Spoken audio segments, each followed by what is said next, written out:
سے بڑا چیلنج بھی ہم پورا کر سکتے ہیں۔ اب جو نامدیو مالی ہے یہ اس کی مثال ہے، یعنی کہ ہم کہہ سکتے ہیں کہ نامدیو مالی جو ہے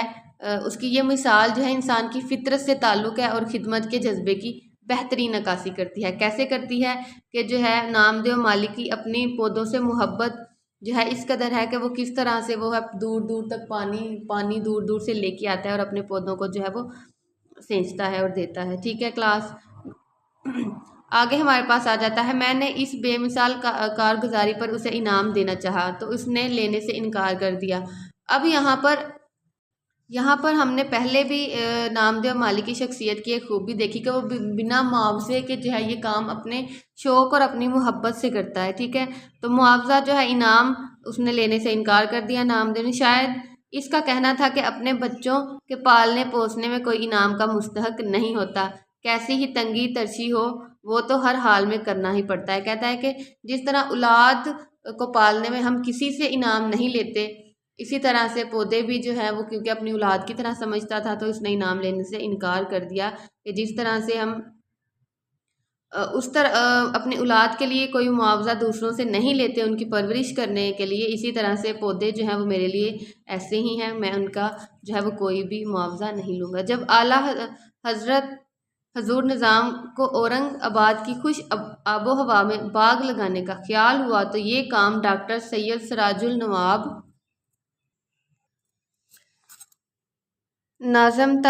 تعلیمات کے تویز ہوا، یعنی کہ انہوں نے ان کے حوالے کر دیا۔ ڈاکٹر صاحب کا ذوق باغبانی مشہور تھا، یعنی کہ باغبانی کا شوق جو ہے۔ مقبرہ رابعہ درانی اور اس کا باغ جو اپنی تربیت و تعلیم کے اعتبار سے مغلیہ باغ کا بہترین نمونہ ہے، مدت سے ویران اور سنسان پڑا تھا، یعنی کہ یہ باغ جو ہے پہلے مدت تک جو ہے ویران تھا، وحشی جانوروں کا مسکن تھا، یعنی کہ ٹھکانہ تھا، اور جاڑ جھنکار سے پٹا بھرا تھا۔ آج ڈاکٹر صاحب کی بدولت سبز شاداب اور آباد نظر آتا، اب دور دور سے لوگ اسے دیکھنے آتے۔ کہتے ہیں کہ اب ڈاکٹر صاحب جو ہے مولوی عبدالحق کو کہا جا رہا ہے کہ ان کی وجہ سے یہ جو ہے باغ جو ہے وہ سرسبز اور شاداب ہو گیا ہے، سے محفوظ ہوتے ہیں۔ ڈاکٹر صاحب کو آدمی پرکھنے میں بھی کمال تھا، وہ نامدیو کے بڑے قدردان تھے، اسے مقبرہ سے شاہی باغ میں لے گئے۔ اب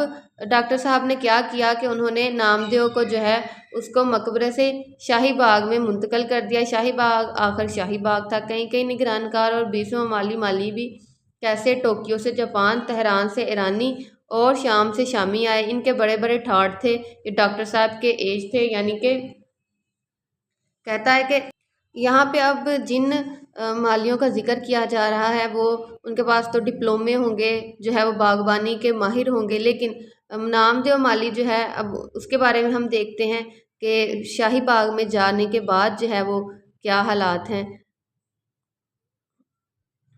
وہ شاہی باغ کو حقیقت میں شاہی باغ بنانا چاہتے تھے، یہاں بھی نامدیو کا وہی رنگ تھا، اس نے نہ فن باغبانی کی کہیں تعلیم پائی تھی اور نہ ہی ان کے پاس کوئی سند یا ڈپلومہ تھا۔ اب اوپر جتنے بھی ہم نے دیکھا کہ ٹوکیو سے جاپانی، تہران سے ایرانی، وہ سارے جو ہیں وہ ظاہر ہے وہ کوئی نہ کوئی جو ہے وہ ڈپلومہ ہوگا ان کے پاس، باغبانی میں وہ مہارت رکھتے ہوں گے، لیکن جیسا ذوق و شوق اور جیسے جذبات اور محبت اور محنت کے ساتھ نامدیو مالی کام کرتے ہیں ویسا کوئی دوسرا کام نہیں کرتے ہوں گے۔ البتہ کام کی دھن تھی، کام سے سچا لگاؤ تھا اور اس میں اس کی جیت تھی۔ شاہی باغ میں بھی اسی کام کاج رہا، دوسرے مالی لڑتے جھگڑتے نشہ کرتے، یہ نہ کسی سے لڑتا جھگڑتا نہ نشہ پانی کرتا، یہاں تک کہ اس نے کبھی بیڑی بھی نہ پی، بیڑی کہتے ہیں سگریٹ کو، بس یہ تھا اور اس کا کام۔ کہتے ہیں کہ باقی جو ہیں وہ بڑی ٹھاٹ سے جو ہے رہتے تھے جتنے بھی وہاں پر مالی تھے، اور جو ہے وہ عیش و عشرت جو ہے اس طرح کے وہ زندگی گزارنے کے عادی تھے، لیکن نامدیو مالی جو ہیں ان کا کوئی ثانی نہیں ہے، کیونکہ نہ تو ان کے پاس ڈپلومہ یا سند تھی بلکہ ان کی محنت اور دیانتداری تھی، جس نے شاہی باغ میں بھی ان کو ایک الگ جو ہے وہ شناخت دی۔ وہ باقی جو مالی ہیں ان کی طرح شراب پینا، بیڑی کا شوقین، یہ والی چیزیں ان کے اندر نہیں پائی جاتی تھی۔ تو اس پیراگراف میں جو ہے وہ اس بات کی عکاسی کی گئی ہے کہ لگن، سچائی اور محنت سے انسان کسی بھی میدان میں کامیاب ہو سکتا ہے۔ ٹھیک ہے کلاس، کیا ہے اس پیراگراف میں بتایا گیا کہ محنت، محبت اور سچائی سے انسان کسی بھی میدان میں کامیاب ہو سکتا ہے، خواہ اس کے پاس جو ہے وہ کوئی ڈپلومہ سند نہ بھی ہو، تب بھی وہ اپنے سچے جذبات، اپنی محنت اور لگن سے کامیابی حاصل کر سکتا ہے۔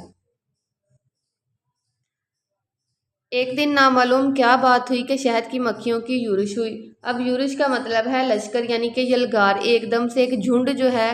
شہد کی مکھیوں کا وہ آیا، سب مالی بھاگ بھاگ کر چھپ گئے، نامدیو کو خبر بھی نہ ہوئی کہ کیا ہو رہا ہے۔ وہ برابر اپنے کام میں لگا رہا، اسے کیا معلوم تھا